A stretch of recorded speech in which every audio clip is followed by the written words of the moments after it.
Olá, pessoal! Chegou a hora das histórias de Vó Lusa. Da vez passada, paramos no instante em que Vó Lusa ia falar da avó do mangue. Lembram?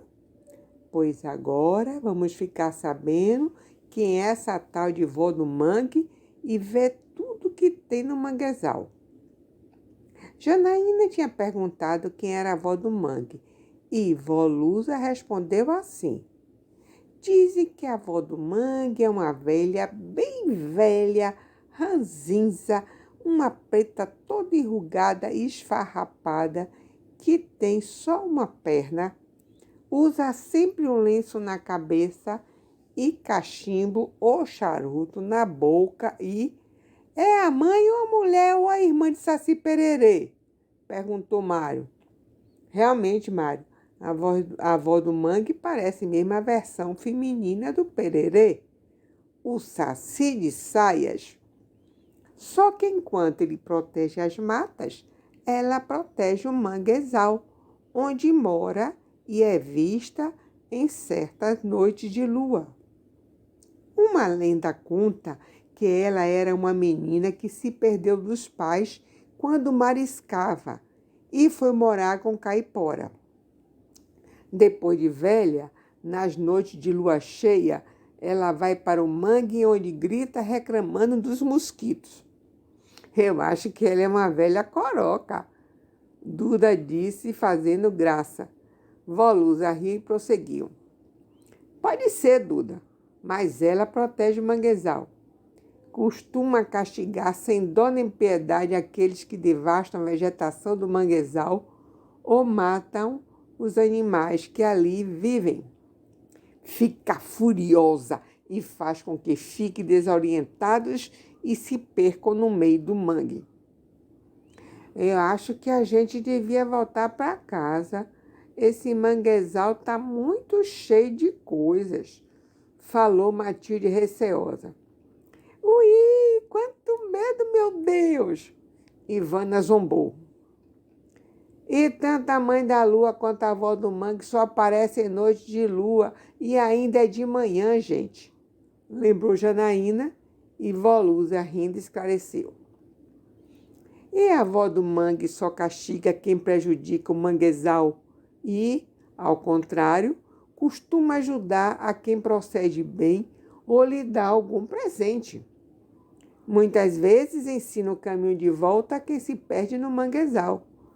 Por isso, os pescadores e marisqueiros costumam levar charutos, cachaça e um dente de alho para dar a ela, a fim de não ficarem perdidos. É história, hein? É sim, Murilo.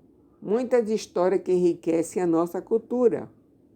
Mas, vejam, enfim chegamos. Eis o manguezal, atrás do apicum. Oi, vó, pensei que as raízes do mangue fossem muito mais altas. Vi numa revista. Matilde observou e vó Lusa explicou. É porque esse é mangue vermelho. Os mangues brancos e preto é que têm raízes bem aéreas. Vamos ver daqui a pouco, quando a gente passear de barco. Sério? Ainda vamos andar de barco? Oba! Gritou Murilo entusiasmado. Acho que sim. Por hora, vamos ver o que tem por aqui. E tinha muita coisa. Era descoberta a todo instante, como se percebia pelas exclamações que soltavam, pelos comentários e perguntas que faziam, quase sempre respondidas por Vó Lusa. Ih, quanto buraquinho com bichinhos dentro! Uau! São tantos que nem tem onde a gente andar. A gente pode pisar num sem querer. São caranguejinhos minúsculos. Olhe lá, na beirada do barranco, aqueles vermelhos com pintinhas. Tem um montão. São aratus. E o que é isso aqui grudado nessas plantas? Sururus, os moluscos dos famosos caldos e pratos deliciosos. Não esqueço da vez que comi sururus catado na hora e aferventado na própria água do mar. Nunca antes nem depois comi igual. Volusa contou saudosa, acrescentando que adiante também tinha ostras. Olhe, olhe, olhe, olhe que sirizão verde! É siri de mangue, são os maiores. Agora tem também siri de vaza, que são do mar. Siri boia, que dá no fundo, siri caxangá, comum nas coroas. Oh, como você sabe isso tudo, vó? Quando criança e até adolescente vivi no subúrbio e minha vida era no mar. Já marisquei muito papafumbo, ou chumbinho, ou vongole. Cada lugar dá um nome diferente para esses moluscos pequenininhos. Também pegava ralacoco e pescava siri de isca e jereré. A turma ficou ainda um tempo andando pela Picum, chegando à beira dos mangues, examinando tudo. Viram uma canoa chegar e o povaréu sair das casas com latas e baldes e até a entrada do Apicum, onde a canoa parou. A multidão arrodeou a canoa e os pescadores que estavam nela iam pegando um punhado de peixe e enchendo as vasilhas do pessoal, repartindo a pescaria entre todos. Depois foi a vez da pequena procissão dos pescadores atravessar o Apicum, carregando redes, remos, velas de espichas enroladas e vários apetrechos retirados da embarcação para guardar em terra firme. Logo, em quase todas as portas das casas da aldeota, tinha gente tratando peixes. A maré começava a subir. O barco chegou e Volusa e sua turma embarcou para um passeio pelo manguezal. O barco Popopó seguia pelo canal, tendo nas margens árvores com enormes raízes suspensas nas águas. Era o mangue branco. Pelo caminho, puderam ver garças azuis meio escondidas nos pés dos mangues. Já as garças brancas passaram em bando sobre o barco para a alegria da meninada. Volusa, com a ajuda do pescador, falava da importância do manguezal. Acho que já deu para vocês perceberem o quanto de vida tem aqui, hein? Além das plantas, tem todo tipo de bicho.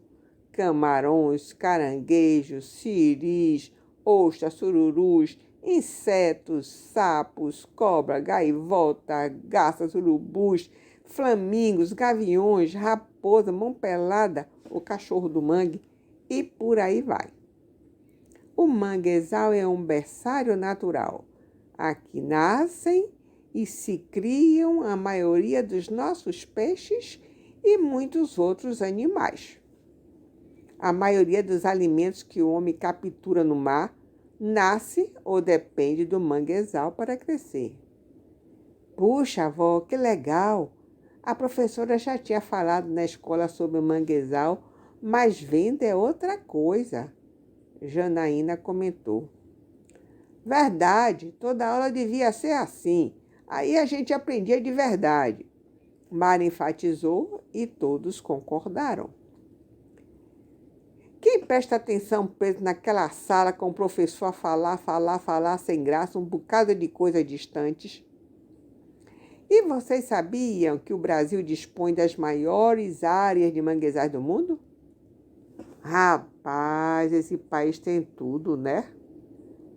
E já foi bem maior, mas se tem destruído muitos manguezais para a construção de portos, indústrias, loteamentos e rodovias. Outro problema é a poluição dos rios, que termina por matar a vida dos manguezais. Quando crescer, eu vou ser ecologista. Você que nem a avó do mangue e castigar esses malucos, garantiu Duda. E eu serei a mãe da lua a sair por aí com meu bem altos para espantar e botar esse povo todo para correr até o fim do mundo, Rafaela prometeu. Todos riram e rumaram para casa, porque a fome já chegara. E eu também fiquei com fome e vou ver se acho alguma coisa gostosa igual às delícias do sítio Campo de Flores. Até logo! Se vocês gostaram desse vídeo, curtam, compartilhem com os amiguinhos e se inscrevam no canal. Muito obrigada. Texto, narração e edição de Gilca Bandeira. Imagens do arquivo pessoal e da internet.